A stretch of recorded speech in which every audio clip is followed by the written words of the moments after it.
Hello friends, എല്ലാവർക്കും നമ്മുടെ ഇന്നത്തെ പുതിയ വീഡിയോയിലേക്ക് സ്വാഗതം. ഇന്നത്തെ ഈ വർഷത്തെ നമ്മുടെ ഒരു പുതിയ വീഡിയോ ആണ്. എല്ലാവർക്കും ഹാപ്പി ന്യൂ ഇയർ.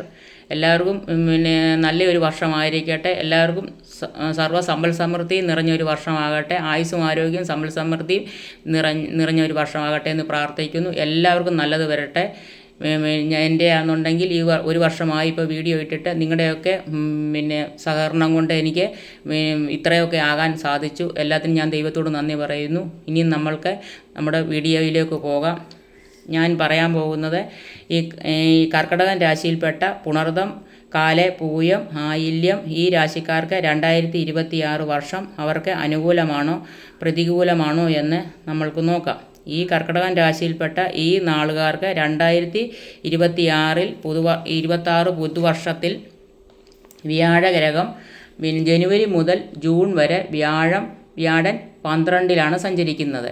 പിന്നീട് ജൂൺ മുതൽ ഡിസംബർ മാസം വരെ വ്യാഴൻ 1-ലും വരും.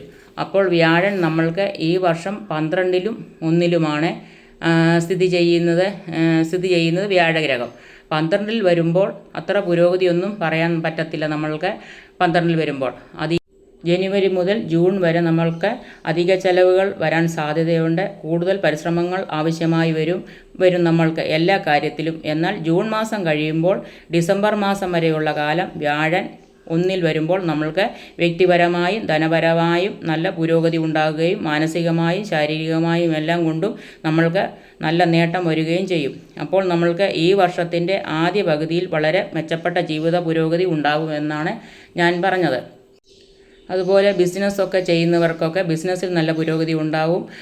നമുക്ക് കിട്ടാക്കടങ്ങളിലൊക്കെ ഉണ്ടെന്നുണ്ടെങ്കിൽ ഈ കാലയളവിലാണെന്നുണ്ടെങ്കിൽ കിട്ടാക്കടങ്ങൾക്ക് അതൊക്കെ കിട്ടാനുള്ള സാധ്യതയുണ്ടാകും. സാമ്പത്തിക പുരോഗതിയും തൊഴിൽ മേഖലകളിൽ ഉയർച്ചയും ദീർഘനാളായി കിട്ടാതിരുന്ന കിട്ടാക്കടങ്ങൾക്ക് നമ്മൾക്ക് അത് തിരിച്ചു കിട്ടാൻ സാധ്യതകളൊക്കെ കൂടുതലാണ്. മാനസികവും ശാരീരികമായ ബുദ്ധിമുട്ടുകൾ ഒരുപാട് നമ്മൾക്ക് മാറിക്കിട്ടും. ഈ കാലയളവിൽ മനസ്സന്തോഷം വർദ്ധിക്കും. അതുപോലെ തന്നെ വിദേശയാത്ര ചെയ്യാൻ ആഗ്രഹിക്കുന്നവർക്ക് അത് സാധ്യമാകും. പുതിയ തൊഴിലവസരങ്ങൾ വന്നു ചേരും. അതുപോലെ തന്നെ സ്ഥലം മാറ്റം ആഗ്രഹിക്കുന്നവർക്ക് അത് സാധ്യമാകും. വിദേശ ജോലി ആഗ്രഹിക്കുന്നവർക്ക് അത് സാധ്യമാകും. എല്ലാം അതൊക്കെ നടക്കുന്ന ഒരു വർഷക്കാലമാണ് ഇത്. അതുപോലെ തന്നെ ഉന്നത വിദ്യാഭ്യാസം ആഗ്രഹിക്കുന്നവർക്കും വിദേശത്ത് പോകാൻ ആഗ്രഹിക്കുന്നവർക്കും ഈ വർഷം ജൂണിന് ശേഷം അനുകൂലമായ സമയം എന്ന് തന്നെ പറയാം. ഈ വക കാര്യങ്ങളൊക്കെ നമ്മൾക്ക് ആഗ്രഹിക്കുന്നവർക്ക് ഇതെല്ലാം സാധ്യമാകുന്ന ഒരു വർഷമാണ്.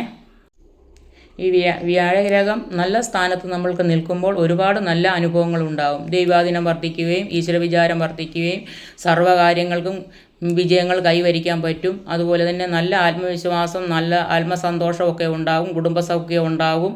നമ്മൾ ചെയ്യുന്ന കാര്യങ്ങൾക്കൊക്കെ ഒരു മാനസിക തൃപ്തി ഉണ്ടാകും. അങ്ങനെ എല്ലാ കാര്യങ്ങൾക്കും സർവ്വകാര്യ വിജയം ഉണ്ടാകും. വ്യാഴഗ്രഹം 1-ൽ നിൽക്കുമ്പോഴുള്ള കാര്യങ്ങളാണ് ഞാൻ ഈ പറയുന്നത്. നിൽക്കുമ്പോൾ ധനപരമായും ഒക്കെ മുന്നേറ്റം നമുക്കുണ്ടാകും. ഈശ്വര ചൈതന്യം വർദ്ധിക്കുമെന്നൊക്കെ പറഞ്ഞല്ലോ.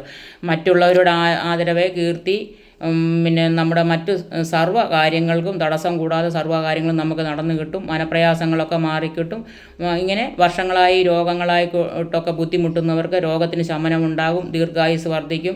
അതുപോലെ സന്താന സൗഭാഗ്യം ഉണ്ടാകും. സന്താനങ്ങളില്ലാത്ത ആൾക്കാർക്കാണെന്നുണ്ടെങ്കിൽ ഈ വ്യാഴഗ്രഹം നല്ല സ്ഥാനത്ത് നിൽക്കുമ്പോൾ നമ്മൾക്ക് സന്താന ഭാഗ്യമൊക്കെ വർദ്ധിക്കും.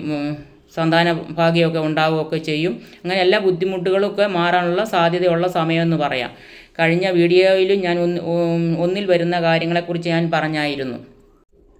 ഈ കർക്കിടക കൂറുകാർക്ക് പൊതുവെ ദൈവാധീനം കൂടുതലുള്ള ആളുകളാണ്. അവരുടെ പരിശ്രമത്താൽ എല്ലാവിധ ഐശ്വര്യങ്ങളും ഉണ്ടാകുന്ന വ്യക്തികളാണ്. അവർ ഒരുപാട് പരിശ്രമശാലികളെന്ന് തന്നെ പറയാം. ആയതിനാൽ അവർക്ക് എന്ത് പ്രയാസങ്ങൾ വന്നാലും അതിനെയൊക്കെ പെട്ടെന്ന് അവരെ മറികടന്ന് വിജയം ഒക്കെ കൈവരിക്കുന്നവരാണ് ഇവർ.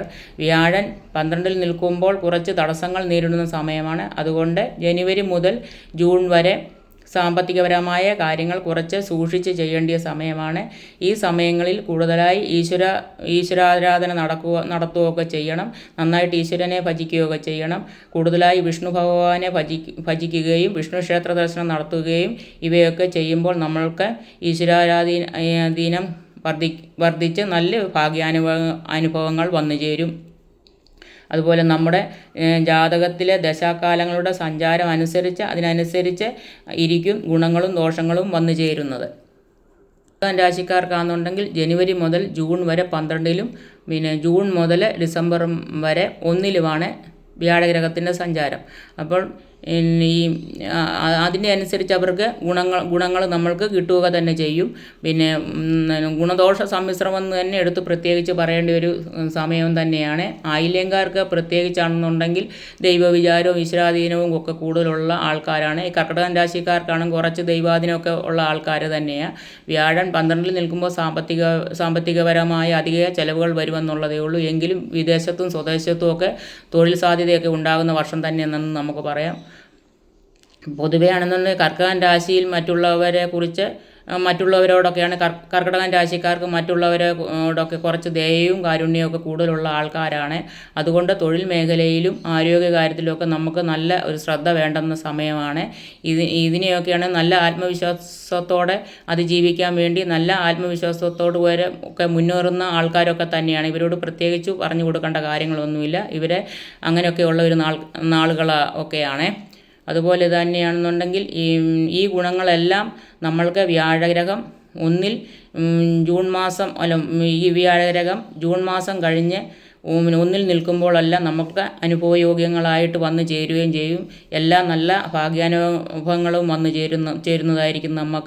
നമ്മുടെ സാമ്പത്തിക തടസ്സങ്ങളൊക്കെ മാറുകയൊക്കെ ചെയ്യും.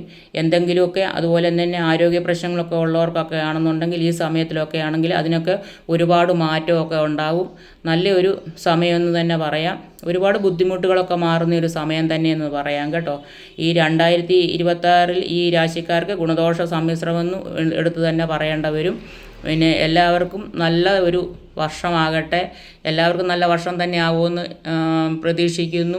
എല്ലാവർക്കും പിന്നെ ആയുസ്സും ആരോഗ്യവും സമ്പൽ സമൃദ്ധി നിറഞ്ഞ ഒരു വർഷമാകട്ടെ എന്ന് ഞാൻ പ്രാർത്ഥിക്കുന്നു.